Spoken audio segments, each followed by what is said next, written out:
안녕하세요. 반갑습니다. 보험정보입니다. 세상에 나쁜 보험은 없습니다. 다만 가성비가 떨어지는 보험은 있어요. 오늘은 가입하지 말아야 할 보험 5가지에 대해서 정보를 드리려고 합니다. 보험 상품마다 보장하는 부분이 다르기 때문에 꼭 필요한 보험도 있고 굳이 가입 안 해도 되는 보험이 있어요. 그래서 굳이 가입 안 해도 되는 보험을 가입해서 손해를 보시지 않게 영상을 찍어 보도록 하겠습니다. 첫 번째, 입원비 보험이에요. 여러분들, 지금까지 살아오시면서 입원을 며칠이나 하셨나요? 요즘은 대부분 입원 없이 통원으로 치료를 해요. 입원 자체를 본인이 해달라고 할 수 있는 것도 아니고 의사의 소견이 있어야 가능합니다. 입원비 보험 효율은 입원일당 3만 원에서 5만 원을 받으려고 여러분이 납부하는 월 금액을 계산해 보시면 쉽게 답이 나옵니다. 암도 통화하는 시대에 몇만 원 받으려고 비싼 월 납입금을 납입할 필요는 절대로 없다고 생각해요. 그러나 그 입원비를 넣어야 하는 경우도 있어요. 바로 태아보험이에요.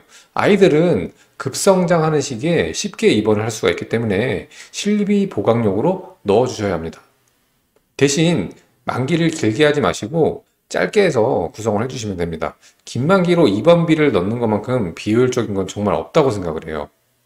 두 번째, CI 보험입니다. CI 보험은 크리티컬 일네스의 약자로 말 그대로 치명적인 질병을 말해요. 종신 사망을 베이스로 가입되는 보험인데 CI가 진단 시 설정해 두었던 사망보험금을 미리 땡겨 쓰는 구조예요. 예를 들어 사망을 1억으로 가입을 했고 CI가 발병이 되면 사망 1억 중 50%에서 80%를 선지급하는 보험이에요. 문제가 되는 것이 기본 베이스가 종신 사망금이기 때문에 가격이 높아요. CI 해당 질병 중 암은 큰 차이가 없는데 뇌나 심장 같은 경우는 지급받기가 쉽지 않습니다. 그래서 비싼 암보험이다 라고 생각을 하시면 이해가 쉬우실 거예요. 그리고 지급이 되고 나면 가입했던 사망금 중에 일부를 땡겼었던 것이기 때문에 남은 사망보험금이 대폭 줄어든다는 단점도 있습니다. 그러니 사망보험금을 원하시면 종신 또는 정기보험을 하시고 질병에 대한 보장은 따로 준비를 해주시는 게 좋겠죠. 세 번째, 암치료 담보들인데요. 각종 암치료 담보들은 암수술, 항암, 암입원 등이 있는데 이런 것들을 다 넣어서 가입하시는 것보단 일반암 진단비로 한도를 높이시는 게 유리합니다. 예를 들어 암 관련 3천만 원을 구성하고 싶으실 때 진단비 3천으로 가입을 하셔야지 암 진단비 1,000, 항암 1,000, 암수술 1,000 이렇게 나누어 가입하는 건 효율적이지 못해요. 확률을 굳이 나눌 필요가 있을까요? 문제는 두 가지 구성이 가격도 비슷합니다. 치료비는 후지급이고 진단비는 선지급입니다.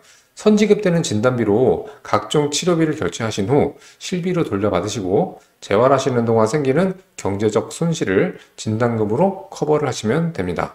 네 번째는 재진단암인데 재진단암은 가격도 비싸고 암이 2번, 3번 진단되어야 합니다. 1차 원바람에서 지급하는 진단비에 집중을 해주셔야지 한 번 걸리기도 힘든 암을 2번, 3번 진단되어야 지급을 받는 재진단암에 가입을 하는 건 비효율적이라고 생각을 해요.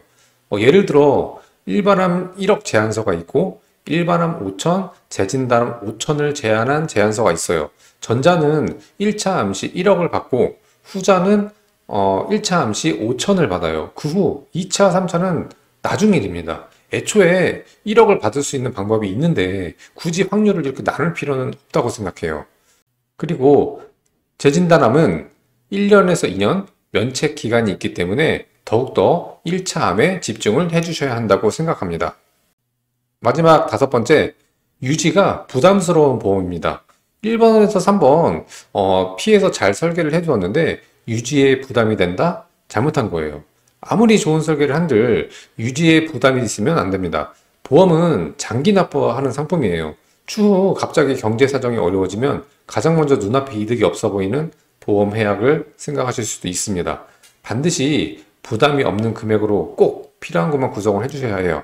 그래야 납부 만기까지 해지 안 하고 잘 유지하실 수가 있습니다. 가입하지 말아야 할 5가지 중 저는 마지막이 가장 중요하다고 생각을 해요.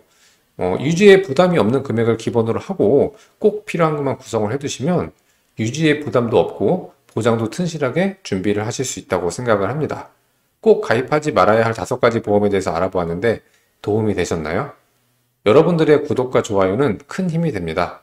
다음 영상도 유익한 영상으로 찾아뵙도록 할게요. 시청해주셔서 감사합니다. 본 광고는 손해보험 광고 심의 기준을 준수하였으며 유효기간은 심의일로부터 1년입니다.